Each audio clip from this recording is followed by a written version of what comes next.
A young man stands in his bedroom.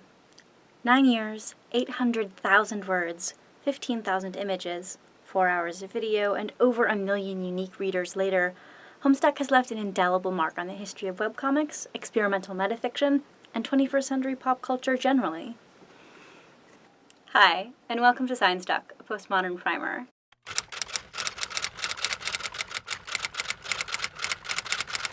In this video series, I plan to use Homestuck as a lens to examine the concepts and theorists of postmodernism. You might wonder, given how confusing both of those things can be on their own, why would I want to combine them? For one thing, Homestuck is practically bursting at the seams with postmodern themes and techniques.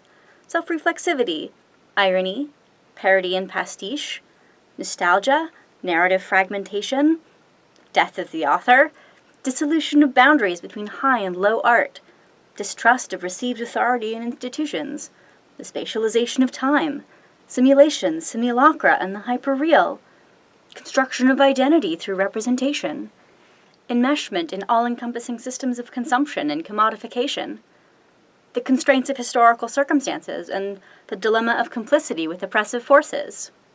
The list, like the comic itself, goes on and on. And this is not just a coincidence of length. Homestuck doesn't encompass so many tropes, motifs, and lines of thought common to postmodernism just because it happens to be a postmodern text. It's almost 30 years too late for that, by the strictest definitions. Instead, Homestuck is proof and product of just how widely and deeply postmodernism's influence has spread in that time. Postmodernism itself is a source of intense confusion and curiosity today. Most academic concepts are specific tools for specialized conversations. Consequently, they don't get very much traction outside those conversations. But postmodernism is different. The terms, questions, and analytic frameworks associated with postmodernism have traveled far beyond the fields of literary criticism, philosophy, and architecture where they began. Although postmodernism has had a profound and widespread impact on contemporary culture, from what we expect of art to how we think about truth or the self, it's difficult to summarize postmodernism in a concise or useful way. Partly, this is because postmodernism is less a single thing than an umbrella term that covers a huge range of ideas. And those ideas were mostly hashed out through decades of argument about what exactly did or didn't count.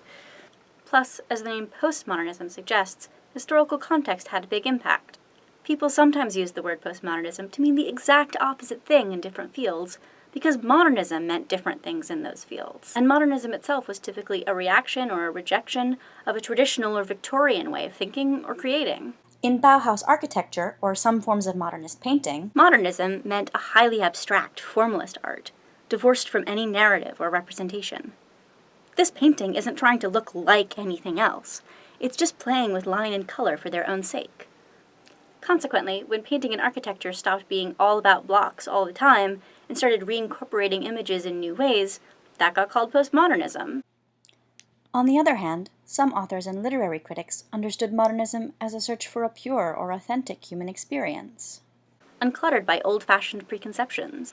This led to pioneering techniques like stream of consciousness to create a window onto the mind. Ihab Hassan wrote, "Where modernism created its own forms of authority precisely because the center no longer held, postmodernism has tended towards anarchy, in deeper complicity with things falling apart." Social upheaval and technological change in the 20th century destroyed the certainty of older classical and religious ideas. But rather than search for a new, better universal truth like modernism, this kind of postmodernism challenged the idea that there had to be any universal truth at all, often by creating highly abstract, self-reflexive texts. These texts questioned the limits of stories, prose, and poetry in the same way that blocky modernist paintings questioned the limits of visual art.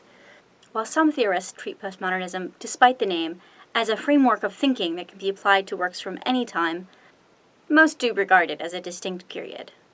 Even if exact boundaries are impossible to draw, the general consensus is that it lasted from the early 60s to the late 80s. Now, I'm not going to chart the development of a half-dozen different contradictory fields, but if you're interested in that history, I'll leave a link to some summaries and also a book in the description.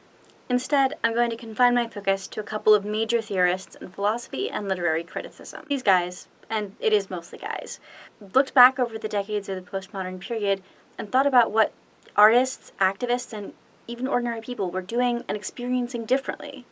The concepts they came up with to explain and categorize postmodern culture ended up kind of in the water and then just stayed there. Now, Homestuck is not postmodern in the sense of being part of that original artistic phenomenon, but it grew in the wake of postmodernism. It uses a lot of artistic techniques that were popular, if not pioneered, in the postmodern period. And part of the reason for this is probably because both its author and the audience that made it so popular grew up in a world that was already shaped by the fears, fantasies, and facts of life that postmodern critics were describing. All of the critics we'll be looking at have articulated their own version of the postmodern, and for all that they disagree, they do share one major preoccupation. If there is a common denominator to all these postmodernisms, it is that of a crisis of representation, a deeply felt loss of faith in our ability to represent the real in the widest sense. From its unrealistic art style to its overlapping timelines supplanting one another, these issues are at the heart of Homestuck, and they manifest at every level of the text. However, I would argue that Homestuck doesn't express this as a crisis.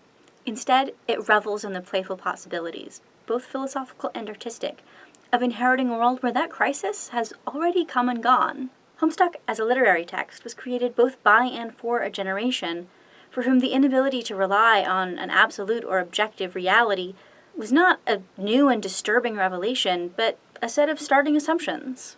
So Homestuck contains a lot of really clear demonstrations of postmodern concepts, but it also shows how the popular consciousness that's absorbed them over time responds to these ideas really differently than their academic origins. Thanks for listening. Next time, we'll spend a lot more time looking at Homestuck itself, and considering what the universe-spanning, reality-shaping game of Spurb has to do with Jean Baudrillard's idea of the hyperreal.